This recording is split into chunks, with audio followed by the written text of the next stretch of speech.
Tarixiy ildizlari uzoq o'tmishga borib taqaladigan Varzik qishlog'i Namangan viloyatining qadimiy manzillaridan biri hisoblanadi.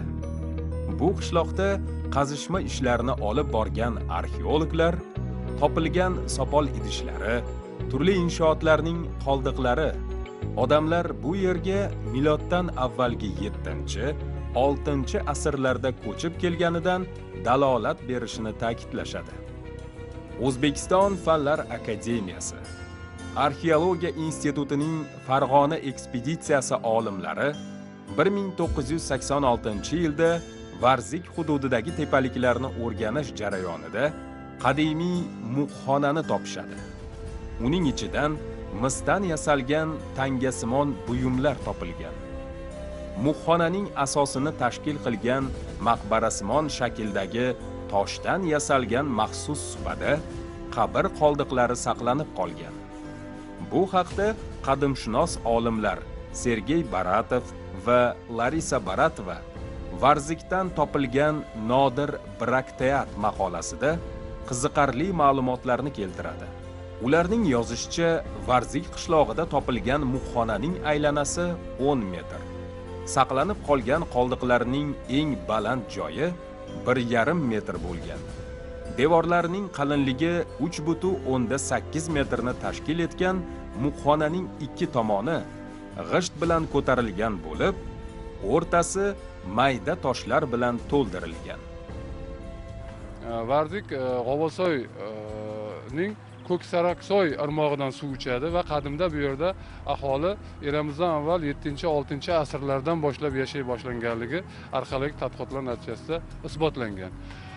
Aholi asosan chorvachilik hamda dehqonchilik bilan shug'ullangan. Sergey Baratov tomonidan olib borilgan tadqiqotlar natijasida qo'lga kiritilgan manbalar xususan muhxona deyiladi. Muhxona ya'ni toshdan qurilgan alohida bir inshootlar va uning yonidagi xilxonaning topilishi, ya'ni qabrning, qadimgi o'sha odamlar jasadi ko'milgan qabrning topilishi va ular bilan birga arxeologik materiallarning topilishi mana shu G'ovosoy hududidagi, ayniqsa Varzik hududidagi soy bo'ylarida insonlar, odamlar qadimdan yashaganligi va bu yerda o'ziga xos xo'jalik turlari bilan shug'ullanganligi mana bu moddiy manbalardan ham ko'rinib turibdi. Qadimda Varzikda saroylar, balandlikda joylashgan alohida qasrlar ko'p bo'lgan. Bularni qoldiqlarini mana bu kunlarda hozir qayta ko'rib o'rganishga olimlar taklif qilingan. Bu yerdagi hozirgi kunda aholining yashash tarzi bilan tanishganimizda asosan shu xo'jalik turlari, mana dehqonchilik, chorvachilik, shu bilan birgalikda boshqa milliy hunarmandchilik turlarini rivojlanganligini ko'rib turibmiz va bu yerda aholining yashash tarzi, xususan tojik va o'zbek xalqlarining madaniyatlarini mushtarak davom etayotganligini ko'rib o'tishimiz mumkin. Qadimda qishloqda 10 ga yaqin qal'a bo'lgan. Samat o'lgan, Qal'ai Abror, Qal'ai Samsoqvoy, O'rin Polvon deb atalgan qal'alar Qo'qon xoni Norbo'tabek davrigacha bo'lgan. Qal'alarning oralig'i 2-3 chaqirim, ba'zan undan ham uzoqroq bo'lgan. Ular soqchilar tomonidan kecha-yu kunduz qo'riqlangan. Yov xavfi sezilganda gulxanlar yoqib, boshqa qal'alardagilarga xabar berilgan. Varzikda asrlar davomida saqlanib qolingan, hozirgacha moziydan so'zlab turuvchi qal'alardan biri qishloq markazidagi Sarri qal'asidir. Bugungacha savlat to'kib turgan bu qadimiy qal'aning maydoni taxminan 2 gektardan iborat. Aytishlaricha, qal'a devorining balandligi 10 metr. Eni esa ustida 2 kishi bemalol yura oladigan darajada keng bo'lgan. Varzik qishlog'ining nomi aslida Sug'di tildan olingan bo'lib, tepalik degan joyni bildiradi. Ya'ni agar o'zimizning tilda aytsak, kichik yer tepalikka joylashgan maydon deyiladi. Varz degani tepalik, zik degani kichik yer. Sug'd tilidan olingan. Kichik tepalik. Kichik tepalik, ha. Varzik qishlog'i Farg'ona vodiysining eng shimoliy joyiga joylashgan. Chatqal tog'lari etagida, Chatqal tog'lari. Varzik qishlog'ining hozir biz Saraqala degan joyda turibmiz, ya'ni qal'alarning boshi. Mana shu yer hozir o'zimiz o'tirgan joyda qadimda qal'a bo'lgan. Atrofi devor bilan o'ralgan bo'lgan-da. Ham istehkom bo'lgan, ham odamlar yashaydigan joy bo'lgan. Varziq qishlog'ida. Markazi shu yer bo'lgan. Endi mana siz Sariqala, qalalarning boshi deyapsiz. Demak, boshqa qalalar ham bo'lgan. Mana shu Varziq qishlog'ida, mana shu Sariqalada odamlar yashagan, keyin asta-sekin ko'paygan vaqt o'tishi bilan. Odamlar ko'paygandan keyin shu qishloqqa nisbatan past tomoni, past tomoni, mana ko'rinib turibdi, Qal'ai Poyon deyilgan. Qal'ai Poyon, ana chinor bor, chinor. O'sha yerda qal'a bo'lgan. Poyon qal'a, ya'ni Poyon degani qal'ani boshlanishi boshidan pastroqqa joylashgan. Keyin yaqinroq joyga-da, keyin yana odamlar ko'paygandan keyin tepaga. Qal'ai Bolo deydi. Bu tomonni, mana tepada. Orqa tomonda. O'zi o'rtada bu yer. Keyin yana odamlar ko'paygandan keyin mana tagi Pilol deydi, mana. G'arb, mana g'arb tomonimizda-da bular. Yana odamlar ko'paygandan keyin mana bu tomonga, kun chiqish tomonga, sharq tomonga ham joylashgan. Bugungi 4 tomonga kengaygan. 4 tomonga kengaygan. Shuning uchun bu qal'alarning boshi deyilgan-da, Sariqala degan. Umuman Varzikda nechta qala bo'lgan? Umuman Varzikda hozir bitta Qal'ai Poyon, Qal'ai Bolo, Qalacha, keyin Yangichakda qala bo'lgan, 4 ta bo'lgan. 4 ta bo'lgan. Odamlar yashaydigan joyda. Keyin 4 tomonga sekin-sekin kengayib boravergan. Bu yerda endi Varzikda odamlar asosan chorvachilik bilan shug'ullangan, kishtikorlar bilan shug'ullangan, bog'dorchilik bilan. Endi boshqa joydagi qishloq odamlardan bizni farqimiz shun bo'lganki, qadimda odamlarda ikkita joy bo'lgan. Ikkita joy. Qishda mana u Sariqalaning atrofiga ko'chib kelardi odamlar. Pastga ham atrofiga-da. Keyin yozda bog'lari bo'lgan odamlar. Bog'. Chekkada. Bog'qa yozda bog'da turardi, qishda bu yerga kelardi. Hozir ham davom etyapti shu narsa. Varziq qishlog'ida bu qal'adan oldin ham odamlar yashagan. Bu yerning aholisi qadimdan shu o'troq turmush tarziga ega bo'lgan, xo'jalik turmush tarzi bilan shug'ullanib kelishgan. Bunday qishloqlar, bunday hududlar Farg'ona vodiysining shimoliy qismlarida, mana tog' oldi bo'ylarida, mana Shotol tog'ining etaklarida ko'proq joylashgan. Aynan shu tumanda Varziq qishlog'i yoki mana Kosonsoyni olishimiz mumkin yoki Pop tumanidagi Choday hududlarini olishimiz mumkin. Aynan mana shunday joylarda shu o'troq aholi turmush tarziga ega bo'lganlardan yoki dushmanlardan himoyalanish uchun albatta tabiiy tepaliklarni tanlashgan va tabiiy tepaliklarda mudofaa devorlar bilan o'rashgan. Chunki bu himoya qilish oson bo'ladi-da. Bu yerning aholisidan shu arxeologik tadqiqot natijalariga ko'ra o'rganadigan bo'lsa yoki mana etnografik manbalarga yoki yozma manbalarga ko'ra o'rganib hammasini tahlil qiladigan bo'lsak, bu yerning aholisi shu o'troq turmush tarziga ega bo'lgan aholi hisoblanib dehqonchilik, hunarmandchilik va uy chorvachilik bilan shug'ullanishgan. Va mudofaa devorlari bilan o'ralgan mana shu qal'ani hajmi 1,5 gektar bilan 1 gektar atrofiga boradi deb taxmin qilinyapti. Ancha katta bo'lgan dedi. Katta bo'lgan. Chunki bu yerda aytishlaricha 10, 20, 30 ta xo'jalik yashagan deyishyapti-da aholi.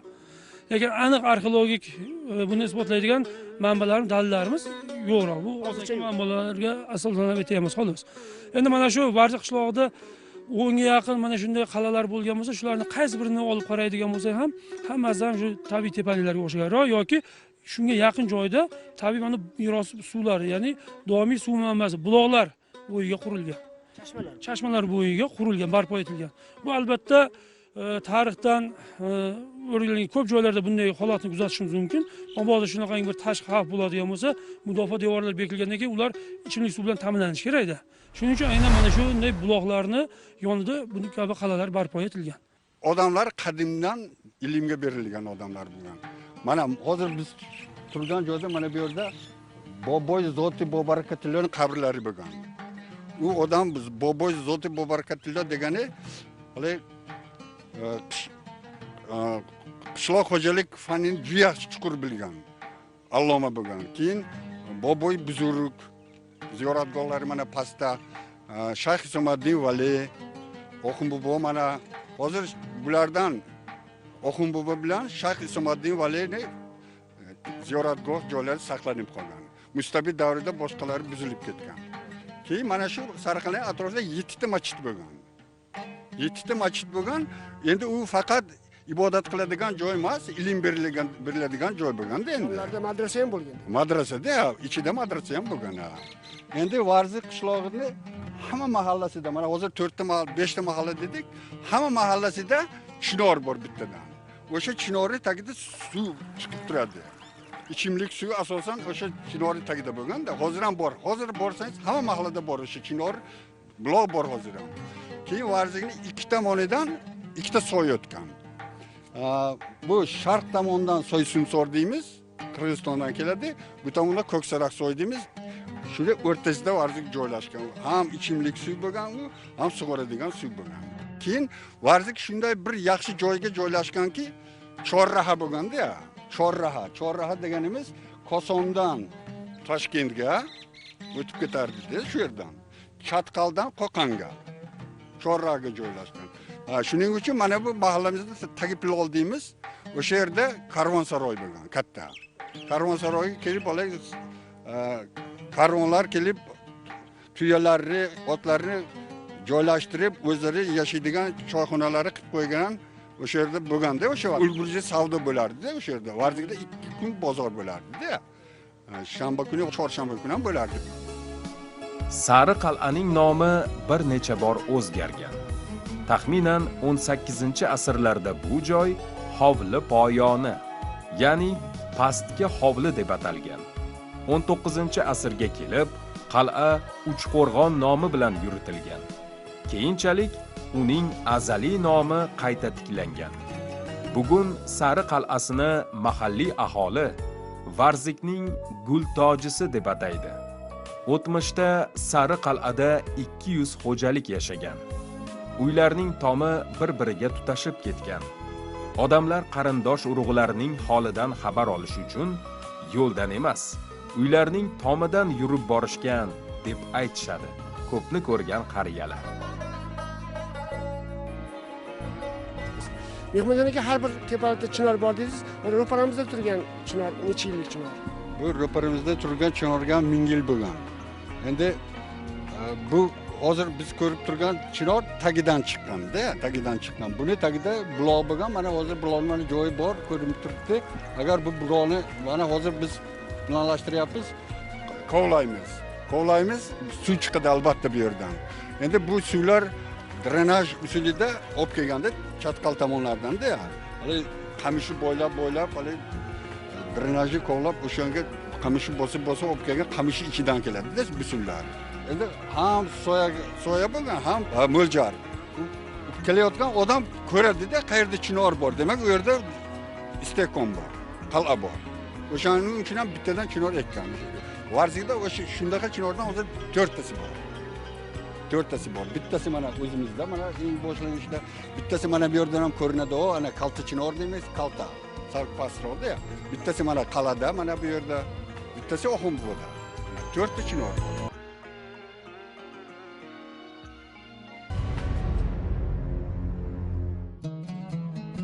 Varzik qishlog'i o'zining muqaddas qadamjolari va ziyoratgohlari bilan ham mashhurdir. E'tiborlisi, ularning aksariyati tarixiy shaxslar nomi bilan bog'liq. Qishloq markazidagi Oxun bobo jome masjidi ana shulardan biri hisoblanadi. O'tamjon aka, mana navbatdagi manzilga yetib keldik. Varzik qishlog'idagi Oxun bobo nomli jome masjidi. Bu yerda endi birgalikda mana mahalliy tarixchilarimiz bilan va masjid imomi bilan birga ko'rib suhbatni davom ettirsak.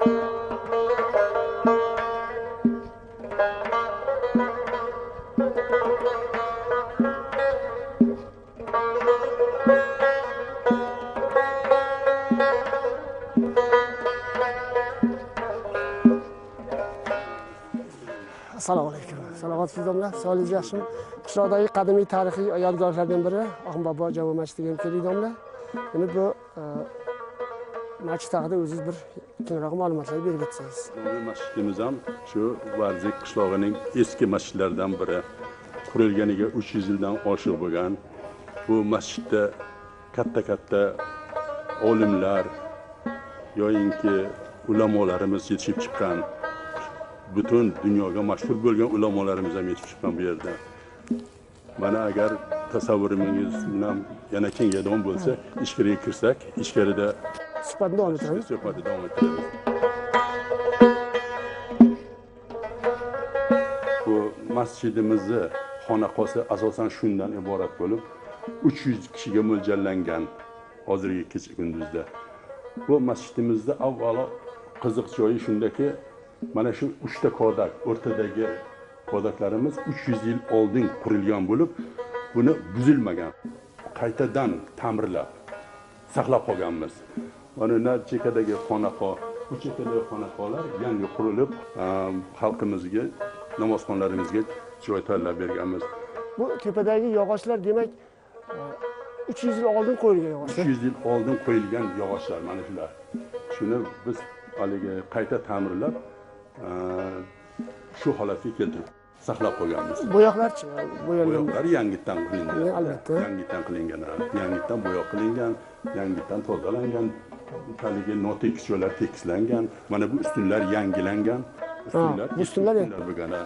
Shuni yangilaganmiz. Shermuhammad aka, bu mehrob ham o'sha qadimiymi yo bu yerda? Mehrob haqiqiy 300 yil oldin qurilgan mehrob.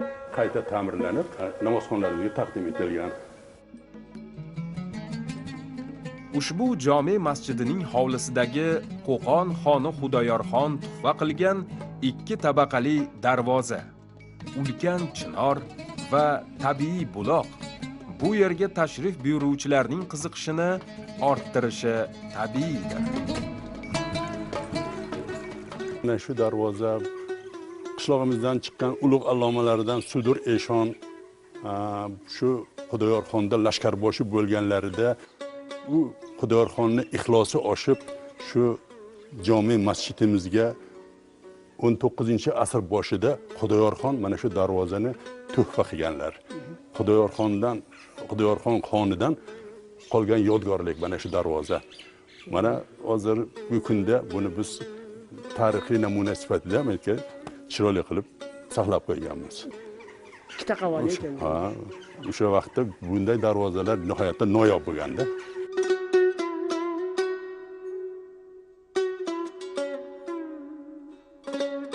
Bundaqa chinorlar qishlog'imizda hozirgacha 3 joyda saqlanib kelyapti. Bu chinorlar 1000 yillik tarixga ega. Bularning tanasi qolmagan, endi eskirib, mana shu nimasidan yildizdan yana chiqaveradi.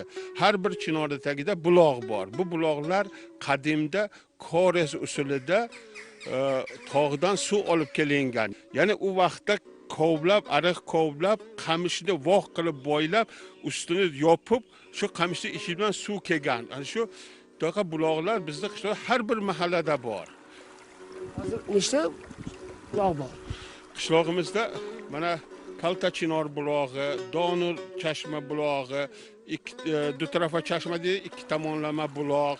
Mana bu yerda Oxun bobo bulog'i, yana Kundazor bulog'i bor. Unga yaqin buloq bor ekan.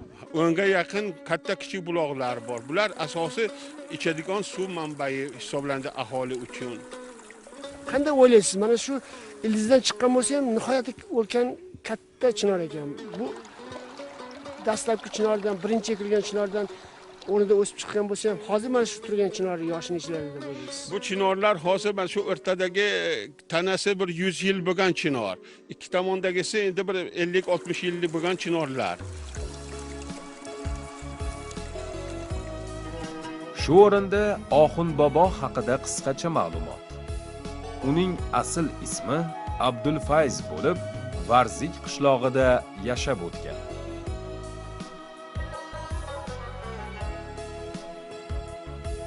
Qishloqdagi madrasada ilm toliblariga ta'lim bergan. Vafotlaridan keyin u zotning qabrlari jome masjidining chap tomonidagi tepalikka qo'yilgan. U kishining o'g'illari A'zamxon Sudur Eshon nomi bilan mashhur bo'lgan. Buxoro madrasasida tahsil olgan. Qo'qon xoni Xudoyorxon qo'lida harbiy maslahatchi lavozimida xizmat qilgan. Sudur Eshonning tug'ilgan yili aniq emas, ammo avlodlarning aytishicha 1875-yili vafot etgan. U kishining qabri otasining yoniga qo'yilgan. Sudur Eshon Xudiyorxon davrida yovlarga qarshi kurashda mahalliy aholini safarbar etib, oddiy aholi bilan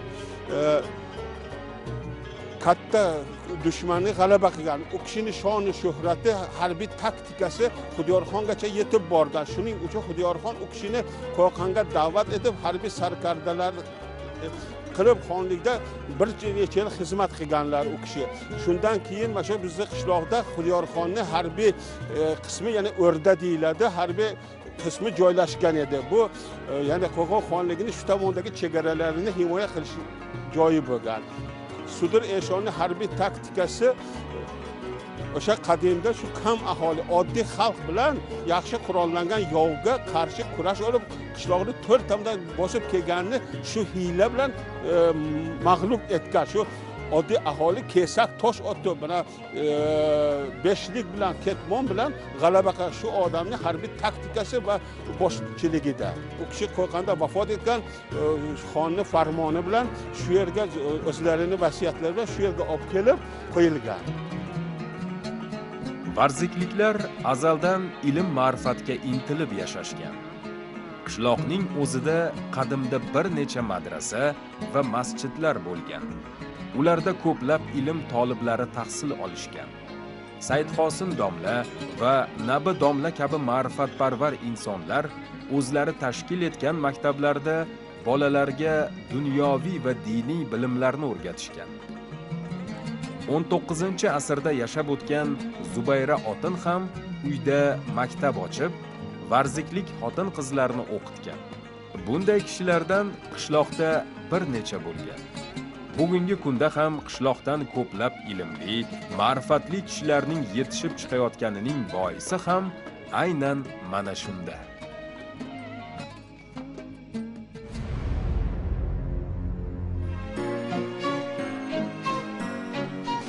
Varzik qishlog'iga kelgan kishi uning past-u baland joylardan iborat ekanligiga guvoh bo'ladi.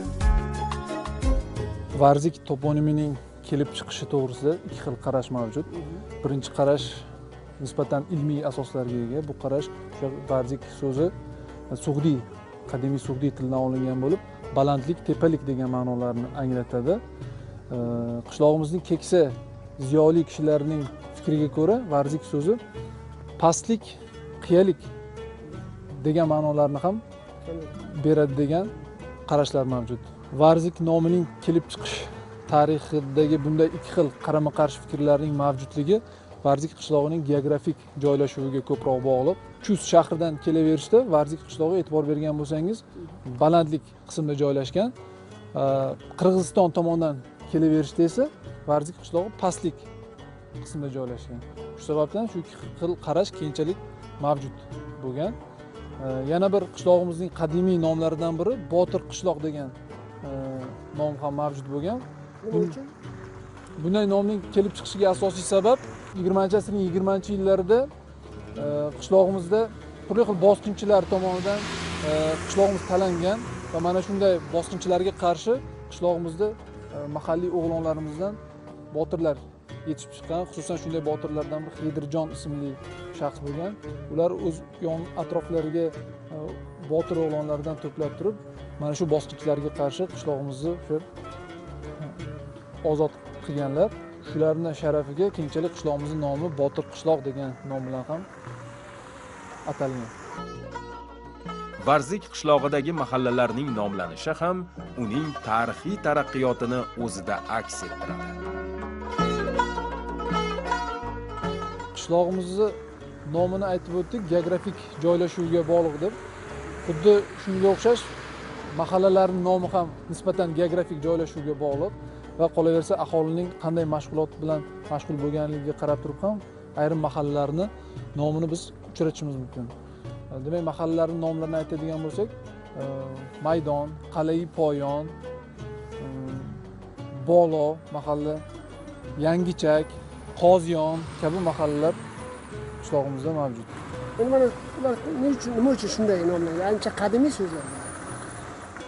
Asosan nomlanishi bizning mahalliy tilimiz o'sha tojik tilidan kelib chiqqan va shu qishlog'imizning markazidagi Sariqal'a deb nomlanuvchi manzilgoh asos bo'ladi bu nomlanishlarga. Masalan, Bolo mahallasi o'sha Sariqal'ga nisbatan tepa qismida joylashgan. Shuning uchun shunday nom bilan ataladi. Yoki Qalai Poyon oladigan bo'lsak, o'sha Sariqal'ga nisbatan pastki qismida joylashganligi asoslasak bo'ladi. Demak, har bir mahallaning nomi o'sha qadimiy tarixiy nomdan kelib chiqqan. Albatta, Yangichak nomiga ham e'tibor beradigan bo'lsak, Varzik qishlog'ining pastki qismlari asosan to'g'ri keladi. Bu yerlar qadimda dehqonchilik uchun juda ham noqulay yerlar bo'lgan. Bu yerlarni o'zlashtirish uchun ko'proq vaqt ketgan. Shu sababdan keyingi asrlar mobaynida aholilar asta-sekin ko'chib, mana shu yerlarni o'zlashtirib, yangi mahalla, Yangichak degan nom kelib chiqqan. Albatta, Varzik qishlog'i va bu yerdagi aksariyat mahallalarning nomlari bugunga qadar saqlanib qolinganligi diqqatga sazovor. Chunki bu ham qishloq o'tmishining qadimiyligini ko'rsatib turadi. Ularni o'rganish esa xayrlidir. Binobarin ularda hikmat yashirin. Demak, biz yurtimizning qadim qishloqlarini o'rganishda davom etamiz.